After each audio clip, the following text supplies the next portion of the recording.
Well, yeah. Well, like I said, rather than talk about my first year at the PDC, which I will, I sort of started playing county darts. I always had a good job, and I never really expected to sort of go on the national circuit. We created this Teesside ranked event, which Stephen come down around about 2011, and he won one in Sunderland. It was huge. We were getting over 300 people. And it was then around about 2011, 2012, I decided to go to the BDO tour. And, you know, Stephen started dominating maybe about 2013, 14. And he was special. I always remember Stephen playing pairs with a young kid at the time called Jimi Hendrix. And I just stood back, and Stephen's lowest score was 140. And I just thought, you know, I've got to go back and practice a lot more. And that was sort of the mantra that I always took on.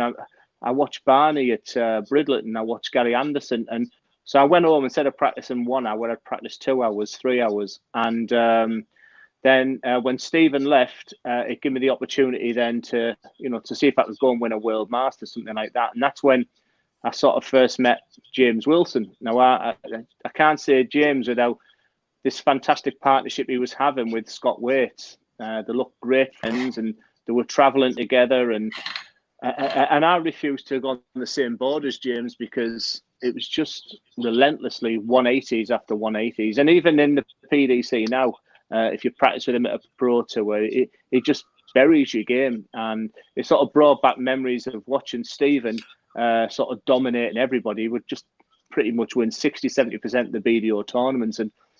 And James won the World Darts Trophy in Blackpool. And I genuinely thought he's going to go on and do some major things. And clearly something was on his mind when he was a big favourite to win Lakeside, because I think he bombed out in the first round to a Swede or a Finnish guy. And clearly I thought he's off to the PDC. Sajuani. So I thought he's off to the PDC because he just wasn't himself. And with them two out the way, that just gave me the opportunity then of sort of, you know, Scott Mitchell, Martin Adams, Scott Waits were the big rivals I had. And, you know, my domination started from 2015. And it's funny, every Lakeside win I had, you know, one of the first people to text was Bunty, you know, like, you know, you've done what you need to do now. You've got to come over to the PDC. But I had my own agenda. I was under contract that if you won a Lakeside, the 100 grand, and I went to Q school, you've got to give the 100 grand back. So there was never really a bit like my BDO contract. Yeah, yeah. We were then getting paid after Q school after that. So it sort of ruined that a little bit. And I genuinely thought, you know, the BDO for life statement, I genuinely believed I was going to be a BDO player. And of all the people, Des Jacklin take over as chairman, and out the blue, you know, it was a September 18 where he said, you know, you're free to go to Q school. And I played Adam Smith Neil in the World Masters. Didn't want to be there. I was in the final of the second biggest tournament, and I was thinking about I've got 10% on my phone here. I was thinking about 10% on your phone.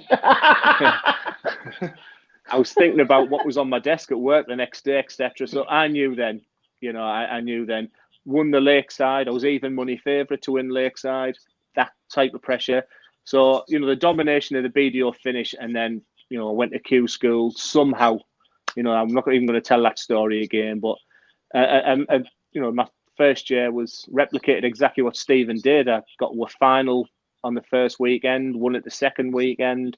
Suddenly I was in all the majors, you know, with all them victories there. And, you know, honestly, it's something special at PDC. I don't regret never coming over, but I wish I was, you know, I wish I was 30-year-old right now, because, you know, it's just a brilliant sport, a brilliant organisation to be involved in.